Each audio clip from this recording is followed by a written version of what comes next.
श्री गणेशाय नमः। जय जगदम्बा माता की जय।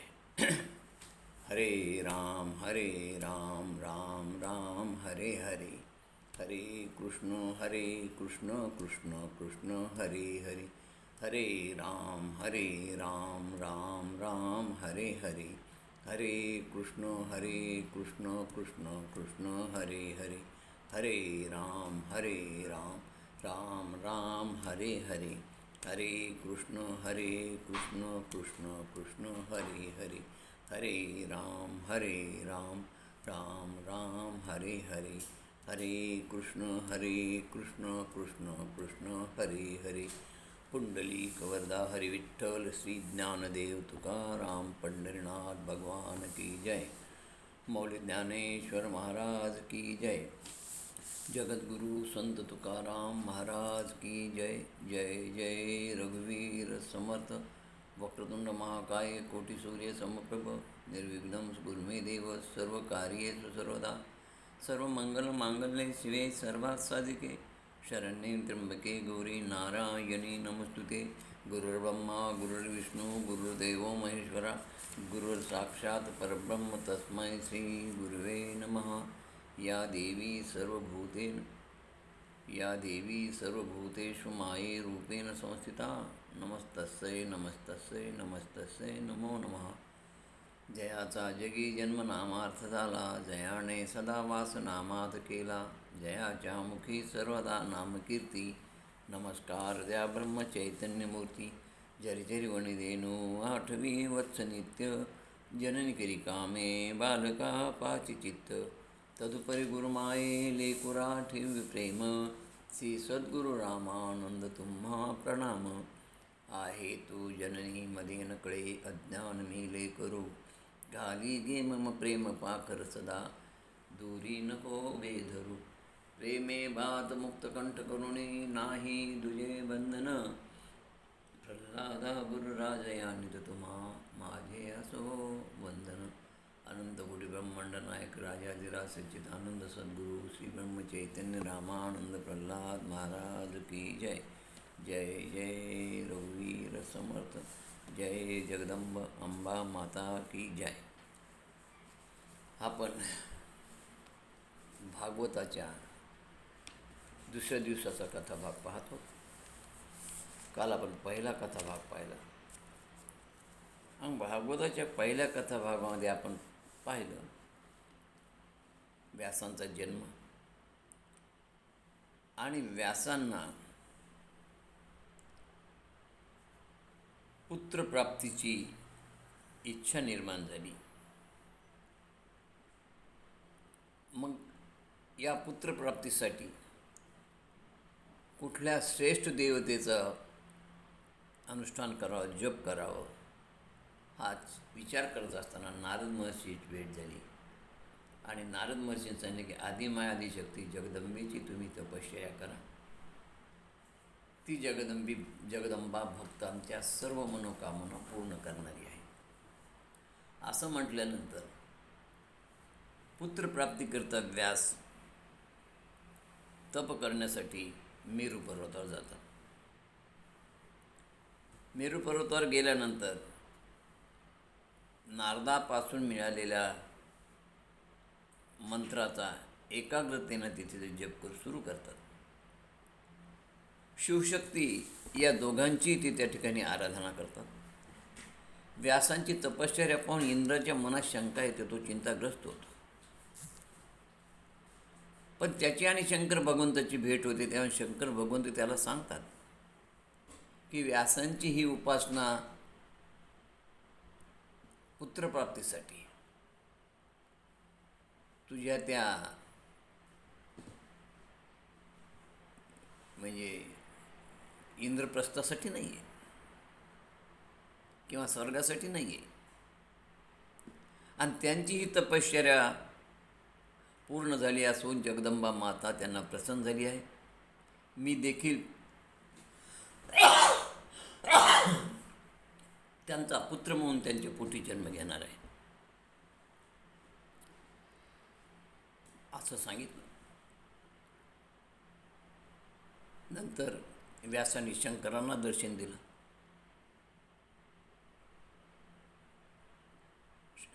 शंकरांनी व्यासमुनींना दर्शन दिलं. व्यासमुनींनी शंकराचं दर्शन घेतलं आणि शंकराचं दर्शन घेऊन आदिमाय आदिशक्तीनं इच्छा पूर्ण करणं असं सांगितल्यानंतर व्यास आपल्या आश्रमात आले. यज्ञ करावा म्हणून त्यांनी अग्नीतील गुप्त अग्नीत प्रकट व्हावा यज्ञासाठी म्हणून ते मंथा घेऊन मंथन करू लागले. या मंथनातून जसा अग्नी उत्पन्न होतो तसा मला अग्नीसारखा दिव्य पुत्र व्हावा अशी त्यांची इच्छा. आणि दुसरी गोष्ट त्याने विचार केला की मला तर अशी तरुण रूपवती भार्या नाही आहे आणि मला नकोही. मला भार्या नसताना पुत्र व्हावा असा ते विचार करत असताना स्वर्गातील एक अप्सरा, तिचं नाव होतं घृताची, ही दिव्य रूपधारी अप्सरा त्या ठिकाणी आली. आणि त्या अप्सरेची आणि आमच्या व्यासमुनींची नजरानजर झाली. तिच्या त्या नेत्र कटाक्षाने व्यासमुनी थोडी मोहित झाली, मदन व्याकुळ झाले. आणि ते मनाशी त्यांनी विचार केला. अशा परिस्थितीत कसं माहिती आहे का, मुख्य म्हणजे विवेक फार महत्त्वाचा असतो. आणि त्यांचा विवेक जागृत झाला. विवेक जागृत झाल्यानंतर ते आपल्या मनाशीच म्हणाले की कामवासना अजिंक्य आहे, ती मला फसवण्यासाठी अप्सरेच्या रूपात आली आहे. मला या कामवासनेवर विजय प्राप्त करावाच लागणार. मोहापासून या स्त्रीचा मी स्वीकार करणार नाही. अहो, तपस्वी मुनिजन माझा उपवास करतील, मग माझे 100 वर्ष तपस्याचं फळ काय? आणि या देवकन्येपासून खरं सुख मिळणारं नाही. मनावर नियंत्रण केलं, वासनेवर ताबा मिळवला. व्यासांचा विवेक जागृत झाला. आणि त्याच वेळेस त्यांना नारदाने सांगितलेल्या उर्वशीची कथा आठवली. उर्वशीच्या अधीन झालेल्या पुरुरव्याची कशी फजिती झाली हे त्यांना आठवू लागलं. ऋषी म्हणाले, राजा,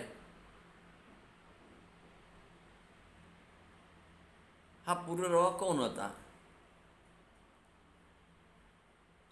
त्याची हानी का झाली हे कथानक आम्हाला सांगा. सगळ्या ऋषींनी सूत महर्षीला हा प्रश्न विचारला की हा पुरुरवा राजा कोण होता, त्याची कथा आम्हाला सांगा. तेव्हा सूत महर्षी म्हणाले, ऋषींनो, व्यासांनी जी नारदाकडून कथा ऐकली तीच मी तुम्हाला सांगतो. अतिविख्यात सुंदर अशी रूपवती लावण्यवती अशी तारा ही गुरु बृहस्पतीची पत्नी होती. आता गंमत पहा, भागवताचं वैशिष्ट्य आहे, देवी भागवताचं, ती कथित कथा आहेत. आता इथे आपला कथाभाग काय चालू आहे थोडा विचार करा. व्यासांना पुत्रप्राप्ती हवी.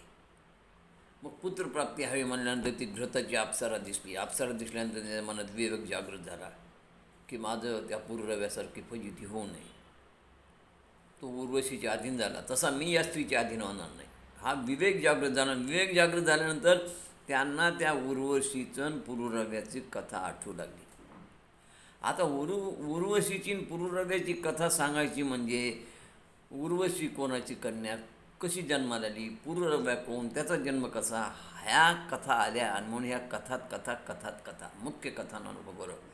तर इथं 5 कथा आहेत, जसं डब्बे पातील तसे. तर बघा तुम्ही, आता आपल्याला उर्वशी आणि पुरुरव्यांचं चरित्र पाहायचं म्हणल्यानंतर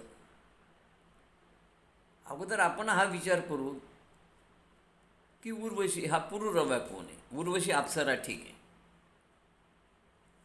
आणि हा पुरुरव्याचा जन्म कसा झाला, तर याच्या मागे फार मोठं रहस्य आहे. तारा ही बृहस्पतीची गुरुची पत्नी, पण तिचं चंद्राचं प्रेम झालं. चंद्र गुरुचा शिष्य होता आणि तारा आणि चंद्र यांच्यापासून बुध उत्पन्न झाला. आता या बुध आणि इलापासून हा पुनरावा झाला. मग ही इला कोण? ठीक आहे, तारा आणि चंद्रापासून बुध झाला, पण ही इला कोणाची कन्या? तर गंमत अशी बघा, शुद्दुम्न नावाचा एक राजा होता, तो स्त्री झाला, स्त्री रूपात त्याचा जन्म झाला, अशी कथा याच्यामध्ये, आणि तीच इला झाली. ही इला आणि त्या बुध या दोघांचं मनोमिलन झालं आणि त्यातून हा पुरुरवा जन्माला आला. अशा प्रकारची कथा आहे. तर हे ते कथानक आम्हाला सांगा म्हणतात. त्याने सांगितलं, तारा ही गुरु बृहस्पतीची भार्या होती. एकदा यजमान असणाऱ्या चंद्राच्या घरी ती तारा आली, चंद्राच्या दृष्टीत पडली, एकमेकांना पाहतात त्यांच्या दोघात प्रेम उत्पन्न झालं आणि दोघे एकमेकावर प्रेम करू लागले. आता तारा चंद्राकडेच राहिली. आता इथे काय माहिती आहे का, कधी कधी आमच्या मनामध्ये एक विचार येतो की चंद्रासारखा, इंद्रासारखा, विष्णूसारखा अशांच्या मनामध्ये ही कामभावना का उत्पन्न होते. गीतेमध्ये देखील एक प्रश्न विचारला की अथक्केन प्रयुक्तम पापम चरति पुरुषः, का असे ज्ञानी लोक असं पाप का करतात, अशा प्रकारचा प्रश्न गीतेमध्ये विचारला. तर त्याचं उत्तर सरळ दिलं गीतेमध्ये. म्हणजे तिथं कृष्ण परमात्मा सांगतात की या रजोगुण, तमोगुण, सत्वगुण, या रजोगुणामुळं, तमोगुणामुळं अशा प्रकारची कामवासना उत्पन्न होते आणि मनुष्याचा तोल जाऊन तो विवेकभ्रष्ट होतो आणि त्याच्या हातून असं कार्य होतं. तेच कार्य इथं तारा आणि चंद्र यांच्या हातून झालं आणि बुधाचा जन्म झाला. तर याला कारण हे रज आणि तम, रजोगुण तमोगुण. तर अशा रीतीनं तारा चंद्राकडे राहिली. पुढे काही दिवसांनी गुरुजींनी शिष्यांना पाठवलं चंद्राकडे तारेला आणण्यासाठी, पण तारा आली नाही. बृहस्पती स्वतः चंद्राकडे आले आणि ते त्याला येऊन म्हणाले, हे चंद्रा, तुझ्या हातून जे धर्मशास्त्राला निंदे असं कार्य होत आहे, तू जे कर्म करतास ते योग्य नाही. अरे मी तुझा गुरु आहे, एवढं तरी भान ठेव. तू महापातकी, दुरात्मा, निंदनीय आहेस. तेव्हा चंद्र बृहस्पतीनं म्हणाला, गुरुवर्य, तारा ती तिच्या इच्छेने इथं आली आणि तिच्या इच्छेने ती इथून जाईल. आता हे चंद्राचं बोलणं ऐकून गुरु रागारागाने स्वगृही आले. बृहस्पतीनं सगळं इंद्राला सांगितलं आणि इंद्राने चंद्राला निरोप पाठवला की तुझी युद्धाची तयारी कर. त्यावेळी ब्रह्मदेव स्वतः आले. त्यांनी चंद्राला समजावून सांगितलं आणि ब्रह्मदेवानं सांगितल्यानंतर या चंद्रानं ती तारा बृहस्पतीकडे पाठवली. तारेला या चंद्रापासून बुध नावाचा पुत्र झाला. तिने त्या बुधाला चंद्राकडे पाठवून दिला. आता या कथेनंतर अशी एक कथा येते की फार वर्षापूर्वी शुद्दुम्न नावाचा एक राजा होता आणि एकदा तो आपल्या घोड्यावर बसून आरूढ होऊन मृगयेकरिता सिंधू प्रदेशातील एका मेरू पर्वताच्या पायथ्याशी आला.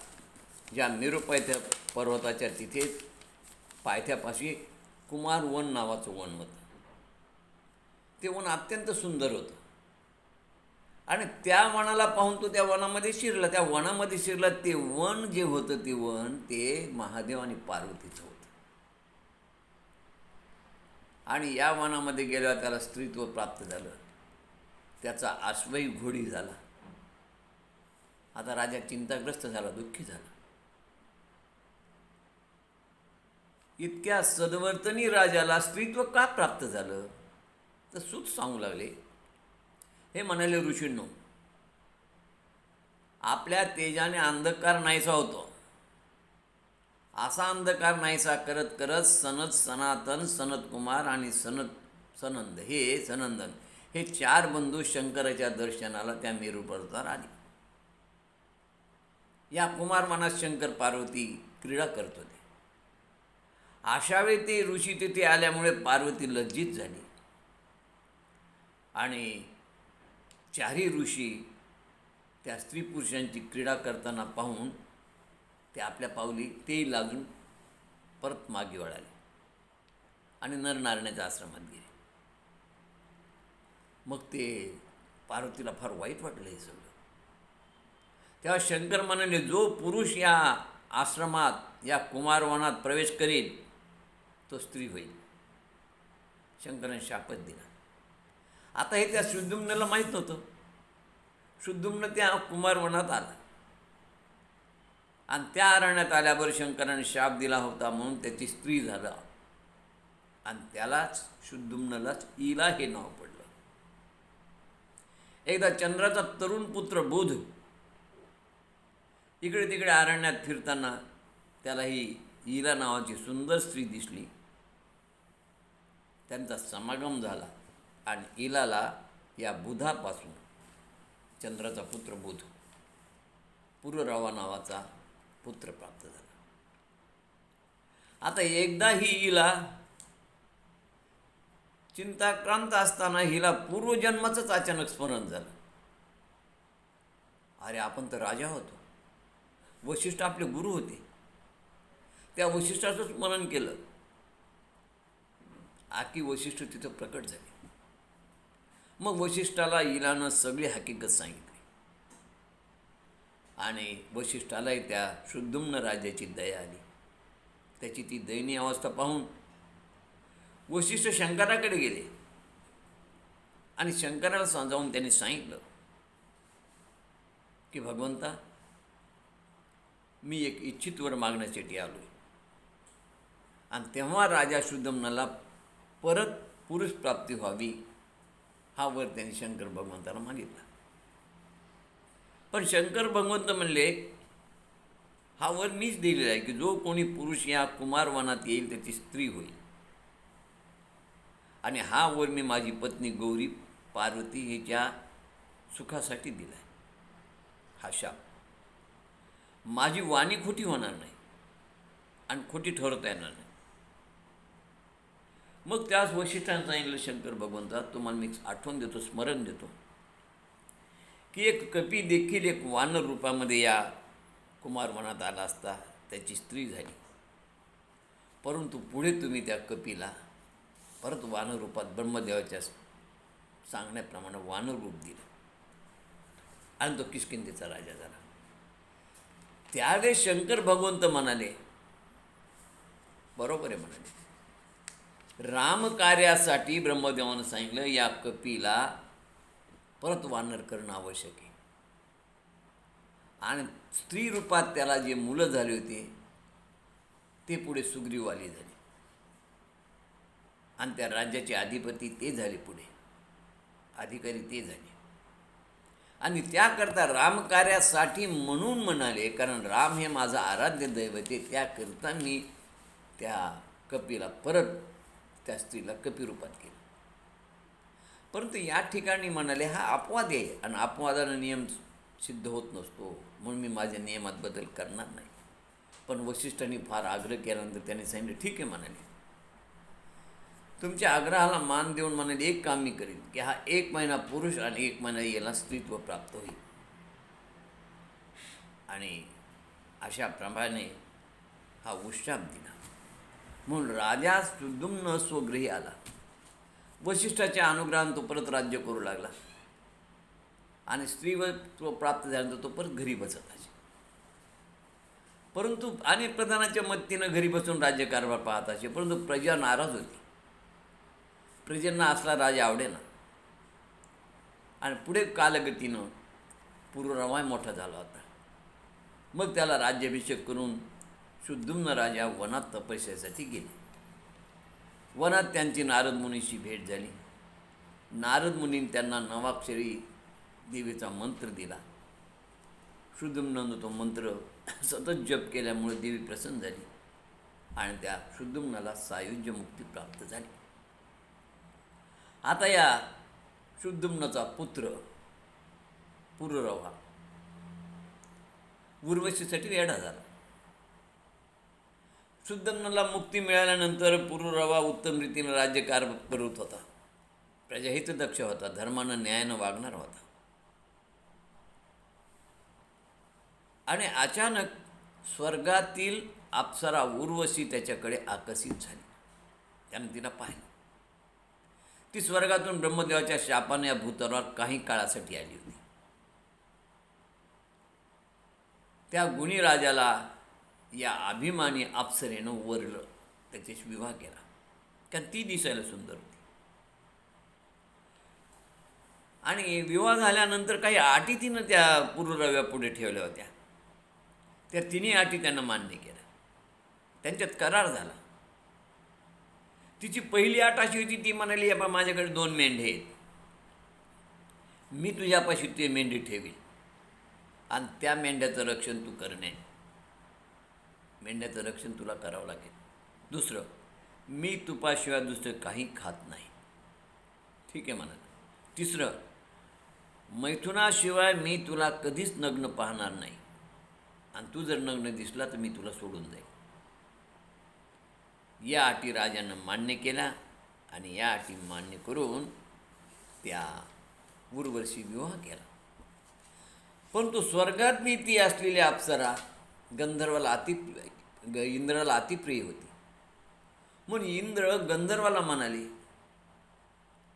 की पुरुरव्याच्या राजवाड्यातील ते मेंढे तुम्ही हरण करा आणि उर्वशीने इथे घेऊन या, कारण उर्वशीशिवाय माझं हे स्थान चांगलं शोभत नाही.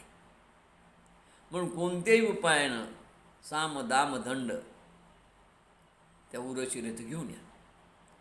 इंद्राची आज्ञा ऐकून त्याचे ते 2 गंधर्व विश्ववसू आणि प्रभूती भूतलावर आले.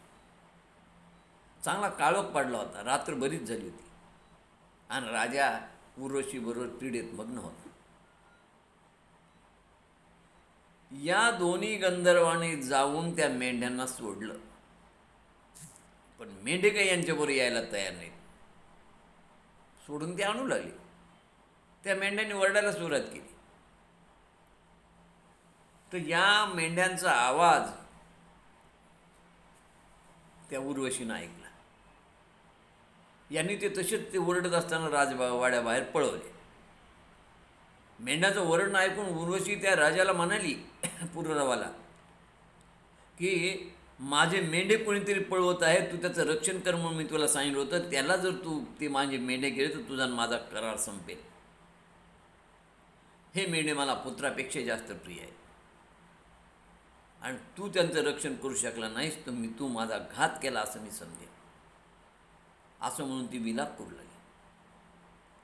तेव्हा मोहवश झालेला राजा नग्न अवस्थेतच त्या मेंढ्याच्या मागे पळाला आणि तेव्हा ते मेंढे सोडून गंधर्व राजा पाठला करतंय पाहून गंधर्व पळून गेले. नग्न अवस्थेत राजा ते मेंढे धरून घेऊन आला. स्वगृही आला, पण पळून गेलेले गंधर्व तिथंच लपून बसले होते.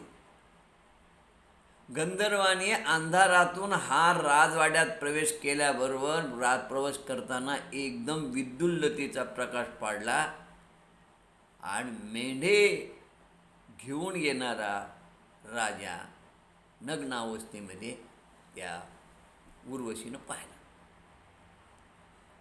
आणि तिनं सांगितलं, तू मेंढे आणले पण तू नग्न अवस्थेत दिसला. आपला करार मोडला आणि ती तिथून निघून गेली. ती गेल्यानंतर राजाला खूप दुःख झालं. तो विलाप करू लागला. उर्वशी उर्वशी म्हणून सगळीकडे फिरू लागला. त्याने राज्यकारभार सोडला. तो वेडा होऊन सारखा फिरत होता, सारखा उर्वशी उर्वशी म्हणत होता. जी स्त्री दिसेल तिला उर्वशी म्हणत होता. त्याला वेड लागला आणि तो वेड्यासारखा असा फिरत असताना कुरुक्षेत्रावर त्याला खरंच उर्वशीची त्याची भेट झाली. तेव्हा राजा आनंदी झाला आणि तिला म्हणाला, तू माझा त्याग करू नको. मी पार तुझ्यामुळे वेडा झालो आहे. मी निरापराधी आहे आणि तुझ्या अधीन झालेला आहे. माझं मनही तुझ्यात गुंतलेलं आहे. त्याचा तो दीन व्याकुळ विलाप ऐकून उर्वशी त्याला म्हणाली, अरे मूर्खा, करार केलेल्या स्त्रीवर विश्वास ठेवतो? अरे विवाह हे तरी सामाजिक बंधन आहे. करार केव्हा तुटू शकतो आणि मी तुझ्याशी विवाह नाही, मी तुझ्याशी करार केला आहे आणि अप्सरावर तो मुळीच विश्वास ठेवू नये. तू घरी जा, राजवैभवाचा उपभोग घे, झाल्या गोष्टी विसरून जा, त्याचा खेद करू नको. अशा प्रकारे उर्वशीने त्याला उपदेश केला तरी त्याला उमज पडेना. आणि उर्वशी निघून गेली आणि तो त्या उर्वशीच्या प्रेमामध्ये फार वेडा झाला. अशीही आपली स्थिती त्या पुरव्यासारखी होऊ नये अशी इच्छा व्यासांच्या मनात आली. म्हणून त्या घृताची अप्सरेकडे त्यांनी नजर पण टाकली नाही. आता ती घृताची अप्सरा आपल्यासाठी योग्य नाही हा त्यांनी विचारच केला होता. गंमत काय झाली की ज्यावेळेस तिचे व्यासांचं देहबोली, चेहऱ्याचे हावभाव अप्सरेच्या लक्षात आले. तिने विचार केला की व्यास महर्षी त्यांच्या तपोबलाने आपल्याला शाप देतील. आपण केलेले कामुक चाळे त्यांना आवडलेले नाहीत. तिच्या मनात भीती निर्माण झाली आणि तिनं ताबडतोब शुक पक्षातील स्त्रीरूप घेतलं, म्हणजे मादी पोपट झाली. आणि मादी पोपटाचं रूप घेऊन ती तिथून निघून गेली. ती अप्सरा पाहतानाच व्यासांना आश्चर्य वाटलं होतं. त्यांनी मनोनिग्रह केला होता की ही घृताची अप्सरेने मला मोहित केलं आणि मोहित केल्यामुळं त्यांचं ते वीर्य एक आहे की त्या आरणीवर पडलं, ज्या आरणीत ते मंथन करत होते आणि त्या मंथनातून व्यासमुनीसारखा प्रज्वलित एक उत्तम पुत्र उत्पन्न झाला. देवीच्या आराधनाने, शंकर कृपेने तो अवतारी पुत्र तिथे जन्माला आला होता. आणि ती त्या ठिकाणून घृताची शुकाच्या रूपात तिथून गेली आणि त्यामुळे या पुत्राचं नाव त्यांनी पुढे शुकाचार्य ठेवलं. आता भागवतामधली कथा आणि ही कथा दोन्हीमध्ये फार फरक आहे. भागवतामध्ये शुकाचार्याचा जन्मकथा जी येते की अमरनाथला महादेव पार्वतीला कथा सांगत असताना एका मृत पोपटाच्या अंड्याने ते ऐकलं, ते जिवंत झालं, त्यानं हुंकार दिला. त्या पिल्यानं सगळी कथा ऐकल्यानंतर कथा संपल्यावर पाहतात तर पार्वती झोपलेली. मग हुंकार कोण दिला तेव्हा त्यांच्या लक्षात आलं की या पिल्यानं हुंकार दिला आणि त्यांनी कथा ऐकली. आणि म्हणून ते पिल्ल्याचा पाठलाग करत आले असताना ते पिलू सरळ व्यासांच्या आश्रमात आलं. अरण्यदेवीच्या मुखातून ते पोटात गेलं आणि त्या ठिकाणी शुकमुनीच्या रूपानं ते जन्माला आलं. अशा प्रकारची कथा श्रीमद भागवतातली. श्रीमद भागवतातली आणि देवी भागवतातली कथा दोन्हीमध्ये फार फरक आहे. अशा रीतीने शुकाचार्याचा जन्म होताच व्यासाने त्याचं जातकर्म केलं आणि जन्म झाल्याबरोबर स्वर्गात देवांनी दुंदुबी वाजवली, अप्सरा नृत्य करू लागल्या, स्वर्गातील देवांनी पुष्पवृष्टी केली. सर्व देवादिकांनी व्यासपुत्रांच्या मुखांचं अवलोकन केलं. भाग्यवान शुकासाठी आकाशातून देवादिकांनी दंड, शुभ्र कृष्णाजीन, दिव्य कमंडलू खाली फेक टाकलं आणि हे सगळं त्यांनी शुकाचार्याला दिलं. तर घृताची अप्सरा जाताना मी आता सांगितलं पोपट मादीचं रूप घेतल्यामुळं त्या पुत्राचं नाव व्यासांनी तिचे स्मरण म्हणून शुक ठेवलं होतं. शुकाने गुरुच्या घरी जाऊन अध्ययन केलं, शिक्षण घेतलं. शिक्षण पूर्ण करून शुकाचार्य घरी आले, व्यासमुनीच्या आश्रमात आले. आल्याबरोबर व्यासांनी त्याला प्रेमाने आलिंगन दिलं. अध्ययनाबाबत प्रश्न विचारले, चर्चा झाली आणि नंतर त्यांनी सांगितलं की शुकाला की तू आता विवाह करावा असा सल्ला दिला. आता या ठिकाणी विवाह करावा हा सल्ला का दिला तर सगळ्यात महत्त्वाचं या ठिकाणी गृहस्थाश्रमाचं महत्त्व सर्वांना पटावं आणि गृहस्थाश्रम करून कसं मुक्त व्हावं. विधेयजनकानं विधेय असून संसार केला, राज्यकारभार पाहिला, तसं प्रवृत्ती मार्गाच्या लोकांनी प्रपंच करून मुक्ती कशी मिळवावी याचं ज्ञान व्हावं म्हणून ही सगळी कथा या ठिकाणी व्यासांनी सांगितलेली बघा.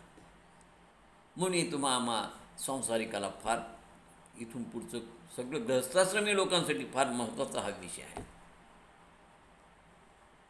त्याला सांगितलं तू विवाह कर आणि गृहस्थाश्रम धर्माचा स्वीकार कर. देव पित्तर यांना उद्देशून यज्ञ कर, मनोहर पत्नीचा स्वीकार कर आणि मला गुणातून मुक्त कर. कारण निपुत्रिकाला सद्गती प्राप्त होत नाही, स्वर्गप्राप्ती मिळत नाही आणि म्हणून तू गृहस्थाश्रमाचा अवलंब कर आणि मला सुखी कर असं त्यांनी सांगितलं. तर हे सगळं ऐकल्यानंतर परत ते म्हणाले, अरे ग्रहस्थाश्रमासारखा उत्तम धर्म कुठे नाही. धर्म अर्थ काम मोक्ष चारही पुरुषार्थांना साध्य करणारा हा ग्रहस्थाश्रम हा अत्यंत उत्तम आहे म्हणे.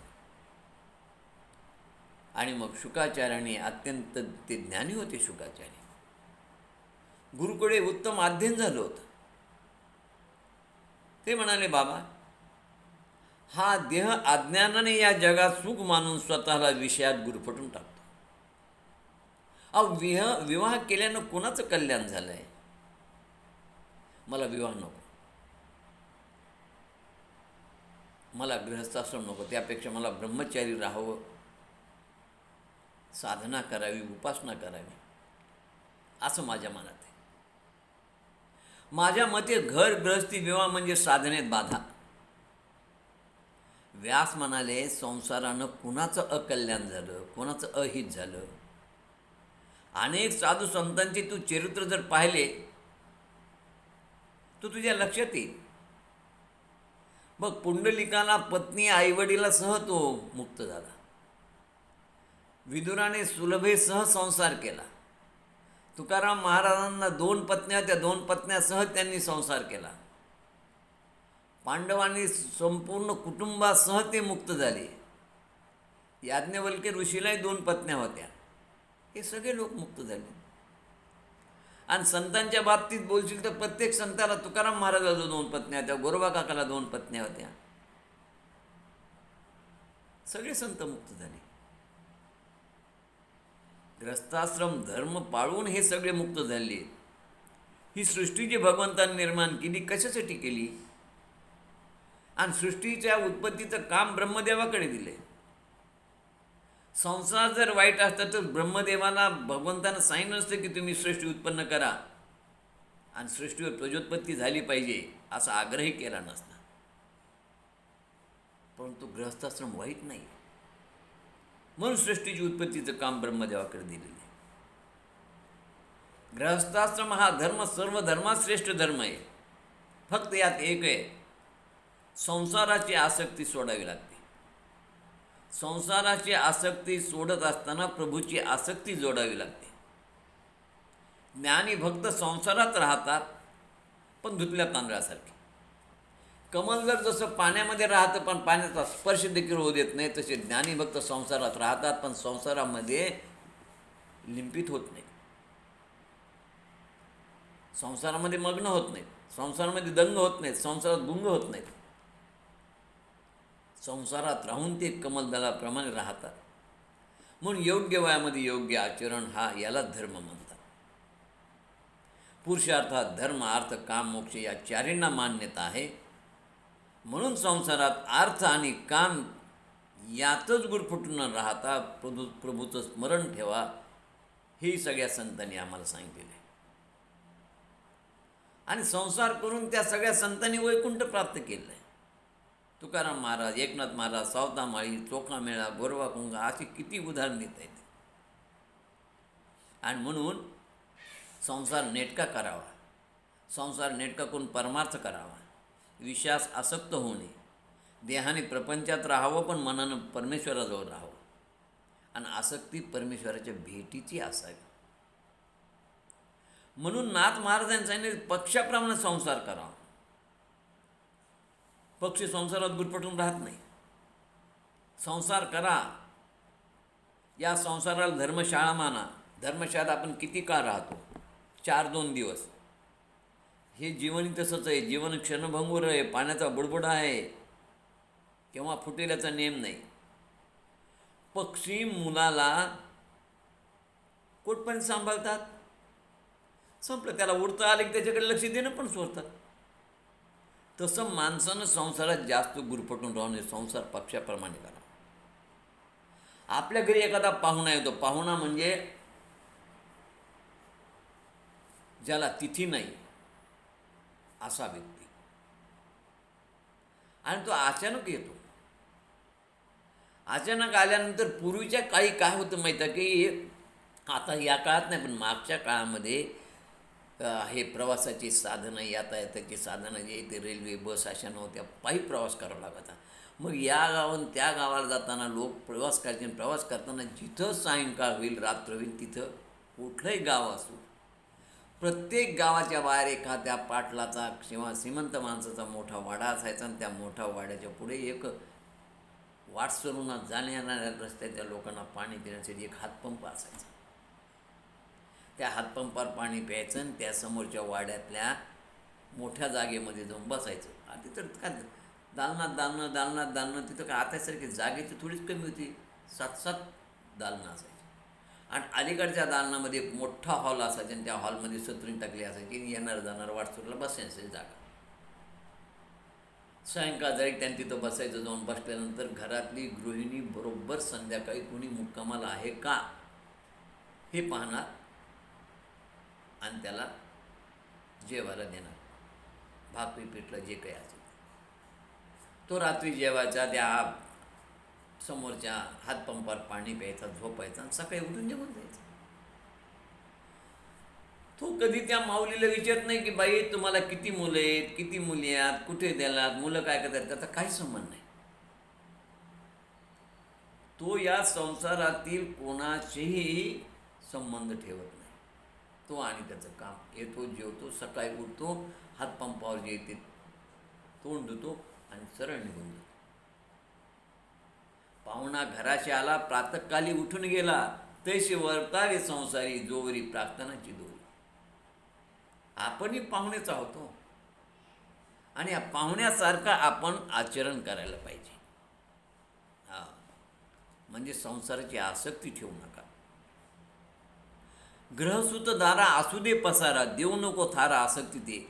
घर दारा, पत्नी, सुना, मुलं, बाळं सगळा पसारा असू द्या, पण त्याला आसक्तीचा थारा देऊ नका.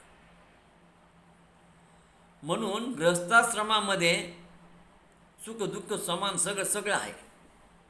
पण हे सुखदुःख हे सगळं तुमच्या मनावर अवलंबून आहे. म्हणून गृहस्थाश्रमामध्ये मनाची प्रसन्नता ठेवणं ही एक मोठी योग साधना आणि कला आहे. मन विचलित होऊ देऊ नये, मनाचा अपेक्षा भंग होऊ देऊ नये. खेदाचे अनेक प्रसंग येतात, चिंतेचे अनेक प्रसंग येतात. अशावेळी मन प्रसन्न कसं राहील हे पाहावं. मनासारखी गोष्ट घडली नाही की मनुष्य दुःखी होतो आणि मनासारखं घडलं की सुखी होतो. म्हणून हे सुखदुःख मानायला नाही पाहिजे. आणि जग जे आहे हे सगळं मायावी कोडं सत्य नाहीचे हे. म्हणून अशा पाशातून आम्ही मुक्त व्हायला पाहिजे. अहंता, ममता, कामना रहित निर्मोही संसार करायला पाहिजे. आता बघा, पक्षी अंगणी उतरती ते का गुंतून राहती? पक्षी अंगणात उतरल्यानंतर ते काय गुंतून पडतात का? चारा खातात, पाणी पितात, उडून जातात. तुमच्या आमच्यासारखे संसारात अडकत नाहीत. एकदा जो संसारात अडकला की संपलंच. माझं घर, माझा संसार, माझी मुलं, माझ्या सुना, माझे नातू, माझी पत्नी, झालं. म्हणून जीव हा पक्षाप्रमाणे मुक्त आहे. पण तो संसाररूपी मायेत या मोहानं बांधल्या जातो. बांधायला कारण मी आणि माझे. तुकाराम महाराज म्हणतात, मुक्त होता परी बळे झाला बद्ध, घेऊन या छंद माझे माझे. अरे तू मुक्त आहेस रे, पण बळत तू माझं मी माझं म्हणून जे ते अडकून पडलास.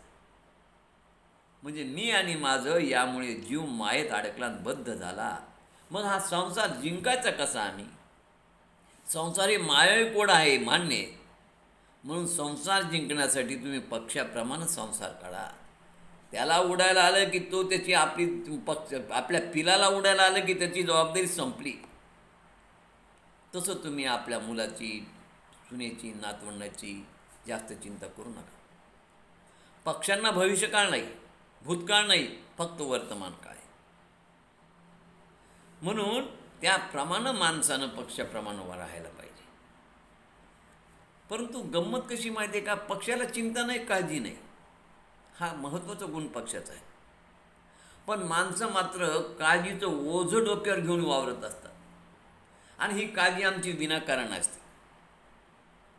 आपण लक्षात घ्यायला पाहिजे, विनाकारण काळजी करणं हेही चूक आहे हो.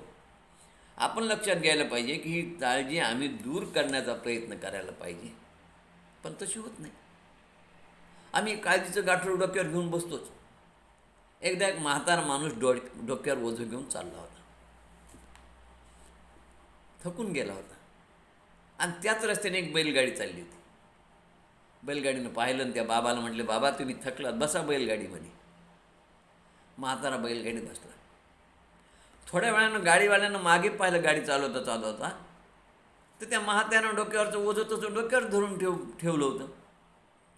गाडीवान म्हणला, बाबा खाली ठेवा, ते जी गाडी तुम्हाला घेऊन जाते ती गाडी तुमच्या गाठोड्याला नेईलच ना. पण म्हाताऱ्या बुवांना पटलं नाही, त्याने ते ओझं खाली ठेवलं नाही. असंच आमचं आहे. आम्ही भगवंताच्या गाडीत बसलो, पण काळजाचं ओझं त्या भगवंतावर न सोपवता आम्ही आमच्याच डोक्यावर घेऊन बसतो आणि नसत्याच्या काळज्या करतो. आणि म्हणून हे पक्षाप्रमाणे काळजी करू नका, चिंता करू नका. पद्मपत्राप्रमाणे संसार करा. त्याला जसा पाण्याचा स्पर्श होत नाही तसं तुम्ही संसारात राहा. अंबरीस राजा होता, पत्नी होती, सुखी संसार होता. गृहस्थाश्रमाचा गाडा, राज्याचा राज्यकारभार तो सांभाळत तो नामानिराळ होता. त्याच्याबद्दल असं होतं की ते वर्तत दिसती देही परते, देही ना माझ्या ठाई आणि मी त्याच्या हृदय समग्राशे.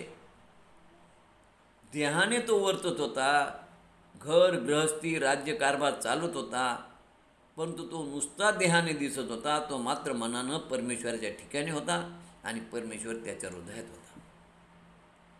याचा अर्थ घर गृहस्थी राज्यात तो असून नसल्यासारखा होता. आणि म्हणून त्याची एकादशीचं व्रत घ्यायचे. त्या एकादशी व्रतामध्ये देखील तो हे सांगतो, 5 कर्मेंद्रिय 5 ज्ञानेन 11 मन एकत्र करून त्या भगवंताशी एकरूप व्हा. तसंच त्याचं वर्तन होतं. आणि म्हणून सांगायचं तात्पर्य की संसारात नावेप्रमाणे राहायला पाहिजे, जहाजाप्रमाणे.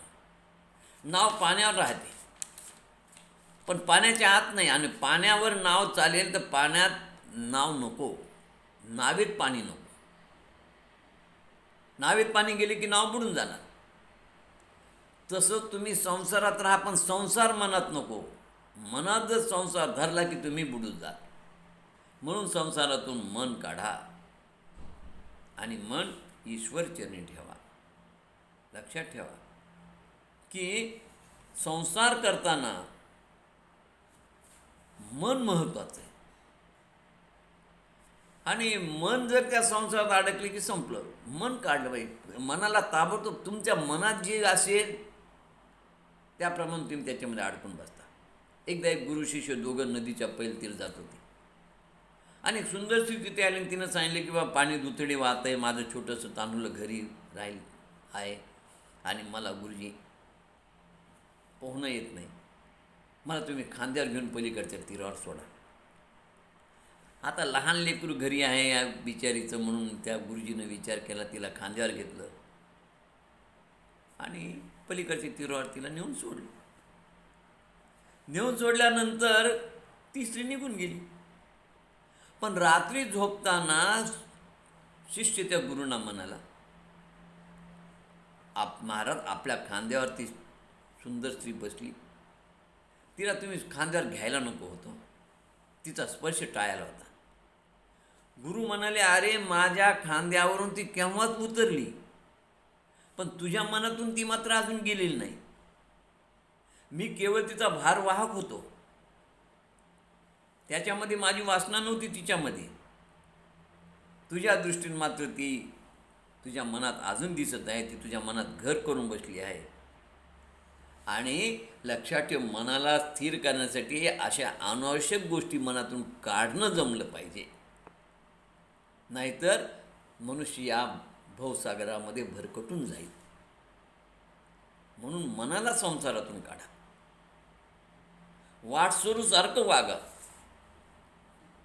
आणि मृगजलाप्रमाणे, मृगजल कसं आहे, मृगजल खोटे सत्य नाही, तसं संसार मिथ्या आहे, लक्षात ठेवा. आणि संसार मिथ्या असल्यामुळे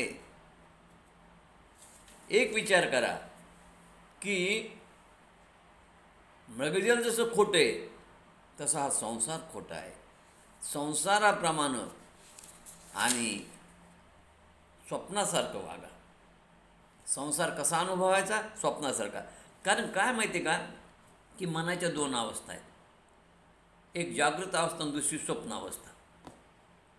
आता जागृत अवस्थेत देह मन जागे असतं, तर स्वप्न अवस्थेत फक्त मन जागा असतं आणि देह झोपलेला असतो, तो धरणीवर पडलेला असतो. मन मात्र वेगवेगळ्या कल्पनेमध्ये गुंतलेलं असतं आणि मन कल्पनेत गुंतल्यामुळे एखादं कल्पनिक किंवा काल्पनिक गोष्ट तुमच्या समोर दिसत राहते, तिला आपण स्वप्न म्हणतो. पण स्वप्न खरं नाही, ही आमची पक्की धारणा आहे, ही आमची देहबुद्धी झाली आहे. स्वप्नात जे काही दिसतं ते खोटं आहे, परंतु आमच्या लक्षात हे येत नाही की जसं स्वप्न खोटं आहे तसा हा संसार खोटा आहे, हे जगतही खोटं आहे. म्हणून या संसाराला स्वप्नाप्रमाणे माना. स्वप्नाबद्दल आमची पूर्ण खात्री आहे, देहबुद्धी पक्की आहे. काय फरक आहे दोन्हीमध्ये? स्वप्न हे काही क्षणिक काळाचं असतं आणि आयुष्य जास्तीत जास्त 100 वर्षाचं आहे. स्वप्नात मन जागत, देह झोपे. तसं जागृत अवस्थेमध्ये देहाचा जगत प्रक्रियेशी काही संबंध नाही, लक्षात घ्या. आणि म्हणून स्वप्नासारखं आपण हे जग जर स्वप्नवत मानलं तर या जगाबद्दलची आसक्ती आमच्या मनात निर्माण होणार नाही. स्वप्नामध्ये जशी त्या मनाचे खेळ असते ते जागृत अवस्थेमध्ये या इंद्रियाचे हे खेळ असतात. खरं पाहिलं तर ब्रह्मसत्य जगत मिथ्या, फक्त परमात्मा सत्य, हे जग खोटंच आहे. म्हणून या जगाला, संसाराला स्वप्नासारखं माना आणि स्वप्नासारखं मानून या संसारातून मन बाजूला काढा, ते मन ईश्वर चरणी लावा. खरं म्हणजे महत्त्वाचं काय की देहानं तुम्ही संसारात राहा, पण मनानं तुम्ही परमेश्वराकडे राहा, ईश्वर चरणी राहा. या संसारातली आसक्ती सोडा, संसारातल्या प्रत्येक विषयाची तुम्ही आसक्ती सोडा, कारण हा संसार सगळा खोटा आहे. पण काय होतं माहिती आहे का, संसाराची आसक्ती, या आसक्तीमध्ये मनुष्य अडकला की कर्मपाश, जन्मपाश, मोहपाश, ब्रह्मपाश, काळपाश, धर्मपाश, मायापाश, या सगळ्या संसाराच्या 7 गाठी आहेत. या मोहपाशामध्ये, या गाठीमध्ये अडकलेला माणूस त्यातून सुटत नाही. जसं एखादा हरिण जर जाळ्यात अडकलं तर ते त्यातून सुटण्यासाठीचा प्रयत्न करतं, लाथा झाडत राहतं, पण जाळ्याची रचना अशी असते की जशा जशा लाथा झाडेल तसं तसे त्याच्या गाठी पडत राहतात आणि ते त्यात गुंतून जातं. माणसाचं असंच आहे. जन्माला आला, गर्भातून सुटला, पाळण्यात गुंतला, तेथून सुटला, आईच्या मांडीवर गुंतला, तेथून सुटला, मित्रसंघाच्या खेळात गुंतला, तेथून सुटला, शाळेत गुंतला, तेथून सुटला, नोकरीत गुंतला, तिथून सुटला, विवाहात गुंतला, फसला. त्याप्रमाणे सुटणे अडकणे, सुटणे अडकणे हे चालूच राहतं, हे संपत नाही. आणि या माया, मोह, ममता, अहंता, कामना यातून तो गुंतत जातो.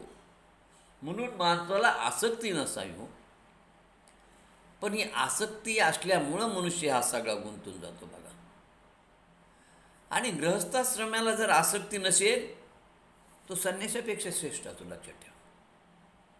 कारण संन्यास अवस्था ही शेवटची अवस्था आहे, ती ही आसक्ती सुटण्याची अवस्था असते. पण संन्यासीची पण आसक्ती सुटायला पाहिजे. आणि म्हणून आसक्ती नसलेला गृहस्थाश्रमी तर संन्यासापेक्षा श्रेष्ठ असं नाथ महाराज म्हणतात. नाथ महाराज म्हणतात, एका जनार्दनी गृहस्थ आश्रमी बरा. आश्रमी गृहस्थानं जर आसक्ती सोडली, त्यानं जर माया, मोह, ममता, अहंता, कामना सोडली, तर त्याच्यासारखा श्रेष्ठ पुरुष या भूतलावर कोणी नाही. एकदा एक संन्यासी सूर्योदयाच्या वेळी गंगेवर स्नानाला गेला आणि जाताना त्यानं रस्त्यात पाहिले की 5 ग्रॅम ती सोन्याची अंगठी मुद्रिका त्याला दिसली. आता ती अंगठी दिसल्यानंतर तो ती अंगठी उचलून घ्यायसाठी वाकला, पण तेवढ्यात त्याच्या लक्षात आलं की अरे आपण सर्वसंग त्यागपरी केलेला आहे, आपल्याला आसक्ती नको आहे, आपण संन्यासी आहोत. आणि मग तो तिथेच उभा राहिला. तिथे उभा राहिल्यानंतर काय झालं, तिथे थांबला, पुढे गेलाच नाही. 2 तास झाले तिथे कोणीच त्या रस्त्यानं आलं नाही त्या नदीच्या काठाने. तेवढ्यात एक धुण्याचं गाठोड घेऊन एक परीट धोबी त्या गंगेवर कपडे धुण्यासाठी येऊ लागला. या संन्याशाने त्याला हाक मारली आणि म्हणाले, इकडे ये, मी तुझं आज कल्याण करणार आहे. परीटाला आनंद झाला. बरं झालं म्हणजे महाराज काहीतरी चांगला आशीर्वाद द्यावं संन्यासी महाराज. ते म्हणाले, आशीर्वाद तर रोजच देतो म्हणले मी तुला, पण आज मी तुला काही विशेष देणार आहे, स्पेशल. म्हणजे काय विशेष देणार आहे? तू ही रस्त्यावर पडलेली सोन्याची अंगठी घेऊन जा आणि तुझं कल्याण होऊ दे. तो परीट म्हणाला, हे विशेष आहे का महाराज? म्हणले, हो, हेच विशेष आहे. अहो म्हणले, महाराज ही अंगठी तुम्ही केव्हा पाहिली? महाराज म्हणे, 2 तासापूर्वी. तो परीट म्हणाला, मी तर 2 दिवस झाली ही अंगठी रोज जाता येता पाहतो म्हणाले. ही माझी अंगठी नाही तर मी कशाला घेऊ म्हणले. 2 दिवसापासून मी पाहतो म्हणाले. आता मला सांगा, खरा संन्यासी कोण? ज्यानं सर्वस्वाचा त्याग केला तो खरा संन्यासी. आणि असं ग्रस्ताश्रमात राहून देखील तुम्हाला सर्व संघ परित्याग करता येतो. शुकाचार्याने व्यासांना ग्रस्ताश्रमाबद्दल एवढी माहिती सांगली. व्यासांच्या मनाची तयारी केली, पण त्यांची तयारी काही मनात होईना.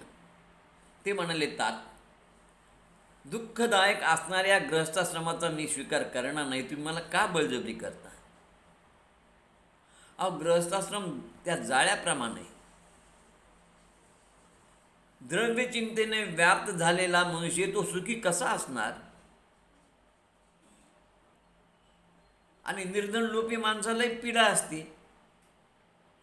लक्षात ठेवा, त्रैलोक्याचा वैभव असणारा इंद्रही सुखी नाही आणि दरिद्री माणूसही सुखी नाही म्हणाले. ब्रह्मदेव सुखी नाही, विष्णू देखील सुखी नाही. मग कशाला म्हणाले या ग्रस्ताश्रमात मला बळजबरी ढकलता? माझी इच्छा नाही. तुम्ही मला योगशास्त्राचं ज्ञान सांगा. ज्या योगे पूर्वसंचित आणि प्रारब्ध क्रियामान कर्म माझं नाहीसं होईल, पण मला तर सध्या तरी मला विवाह करणं योग्य वाटत नाही. ते भाषण ऐकून व्यास दुःखी झाले. काय करू असा विचार करू लागले. त्यांचं मन खिन्न झालं. पुराणाचा वेदाचा वक्ता व्यास सुद्धा मायेनं मोहित झाला. दीन पित्यास उद्देशून शुक म्हणाले, पिताश्री, तुम्ही जे मला बोध करता, मला बोध करणारे एवढे ज्ञानी, एवढे पुराण लिहिणारे तुम्ही एवढे शोकमग्न का? माझी एकच विनंती की मला योग्य तुम्ही मार्गदर्शन करा, म्हणजे मी या संसार सागरातून भयमुक्त होईल. मला अजून असं कुठलंच साहित्य मिळालं नाही की ज्यानं मला योग्य मार्गदर्शन होईल. तेव्हा व्यास म्हणाले, माझ्या या 18 पुराणामध्ये आणि उपपुराणामध्ये एक पुराण असं आहे जे प्रत्येक संसारिकाला, ग्रहस्थाश्रमी लोकांना अत्यंत उत्तम असून ते त्यांना सुंदर मार्गदर्शन करणार आहे, या संसार सागरातून भयमुक्त करणार आहे. असं मी रचलेलं देवी भागवत पुराण तू पठन कर. तुझ्या मनाच्या सगळ्या शंका नाहीशा होतील. हे वेदतुल्य असणारं पुराण फार विस्तृत नाही म्हणाले, फक्त 12 स्कंद आहेत आणि 5 लक्षणांनी युक्त आहे. या पुराणातील भगवती ही मुक्ती भुक्ती दोन्ही देते आणि भयमुक्त करते. ग्रहस्थाश्रमी माणसाने ग्रहस्थाश्रम करून, संसार करून कशा रीतीनं मुक्त व्हावं याचं उत्तम मार्गदर्शन या ग्रंथात आहे. म्हणून तू हा ग्रंथ श्रवण कर. तुला सत्य काय मिथ्या काय समजेल. अरे, बालरूप धारण केलेल्या विष्णू वटपत्रावर शयन करत असताना बालवयात त्या देवी भगवतीनं जो अर्धा श्लोक म्हटला, तो अर्धा श्लोक मला कळाल्यानंतर त्या अर्धा श्लोकावरच मी हे सगळं भागवत लिहिलं आहे.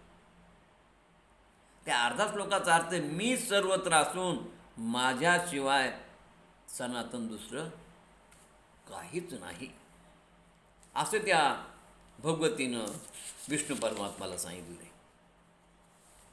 आणि म्हणून मग तू हे ते देवी भागवत वाच. पूर्वी जगाची उत्पत्ती प्रलयानंतर झाली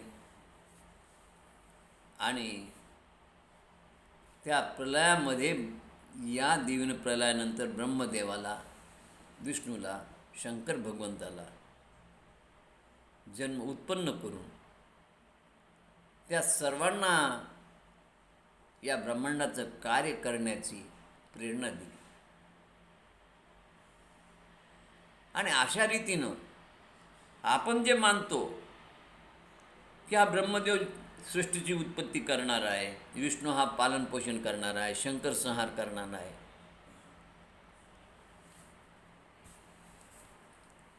तर हे तसं नाही म्हणाले. ही जगदंबा तुमच्या आमच्या सर्वांच्या हृदयात असून तीच जगदंबा या सर्वांकडून, या ब्रह्मा विष्णू महेशाकडून हे सगळं कार्य करून घेत असते. आणि म्हणून ती पुराणाचं अध्ययन कर. थोडक्यात सार त्यांनी शुकांनी सांगितलं आणि व्यासांनी ते संपूर्ण देवी भागवत पुराण वाचलं. पण तरी त्यांनी वाचल्यानंतर ते थोडे शांत झाले, पण अजून काही त्यांचं मन रमेना.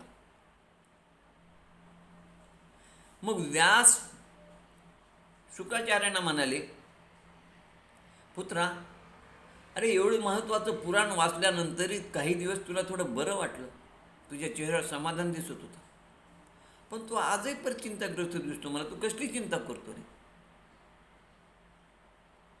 अरे तू दुःख कशाचं करतो? हे पाय, माझं एक मत आहे म्हणाले, तुला जर खरी शांती लाभावी असं वाटत असेल तर तू एक काम कर, जनकानं रक्षण केलेल्या मिथिला नगरीत जाऊन राहा. तो जनक राजा सत्याचा सागर आहे, धर्मात्मा आहे, विदेवी भूपती आहे, आणि तिथं मात्र तुझा मोह निश्चित नाहीसा होईल. म्हणून तू तिथे जाऊन आपल्या मनातील संशयाची निवृत्ती कर. वर्णाश्रम धर्मातील तुला वाटतील ते योग्य वाटतील ते प्रश्न तू त्यांना विचार. अर्थ राजा जनक हा जीवनमुक्त आहे आणि त्याची मती अत्यंत शुद्ध आहे, तू त्याला जाऊन विचार. शुकाचार्य म्हणाले, जीवनमुक्त विदेही? ते म्हणे हो. मग जे जनक राजे प्रपंच करतात, राज्य करतात, हे कसं शक्य? त्यामुळे माझ्या मनात परत हे संशय निर्माण होणार की राजा असून, हजारो पत्न्या जननखान्यात असून, राज्यकारभार करणारा, प्रपंच करणारा राजा हा विधी कसा असू शकतो? आणि आता माझी इच्छा झाली की तो राजा, असा राजा जाऊन पाहायचाच. उदकात राहून, कमलपत्राप्रमाणे हा संसारात राहून आली तर कसा राहतो ते अवलोकन करण्याची माझी इच्छा आहे. आणि म्हणून मी मिथिला नगरीला जाण्यासाठी तयार आहे, असं सांगून शुकाचार्य मिथिला नगरीला जायचं त्यांनी निश्चय केला. आता या ठिकाणी देवी भागवताचं वैशिष्ट्य हा निवृत्ती प्रवृत्ती दोन्ही मार्गाचा ग्रंथ आहे. देवीचं एक वैशिष्ट्य फार सुंदर या ग्रंथात सांगितलेलं. भुक्ती मुक्ती देते. भुक्ती म्हणजे भोग, भोग म्हणजे संसार. संसारामध्ये तुम्हाला ज्या काही तुमच्या अडचणी असतात त्या सगळ्याच निवारण करते. कोणाला संतती नाही, पुत्र दे.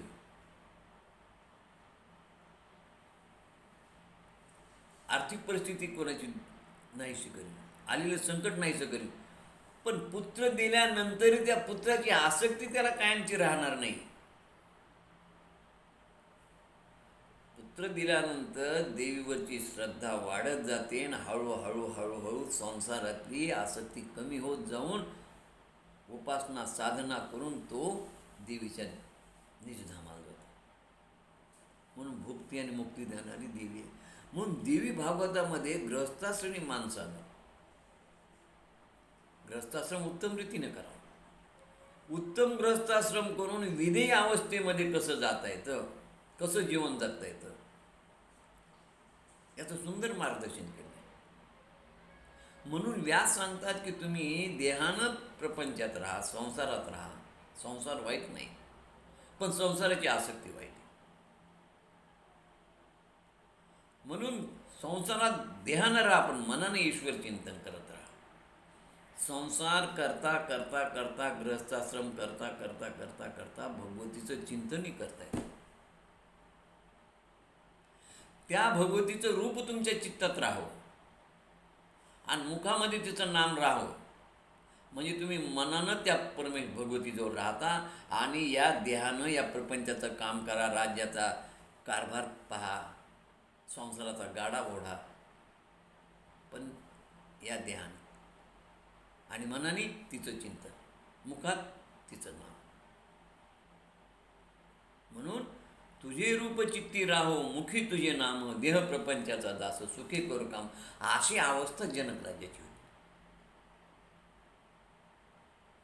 तिच्या बाह्य अंगानं, बाह्य अवयानं, देहानं सगळं काय करत होते, म्हणून मनानं सतत त्या भगवंताच्या जवळच असायचे.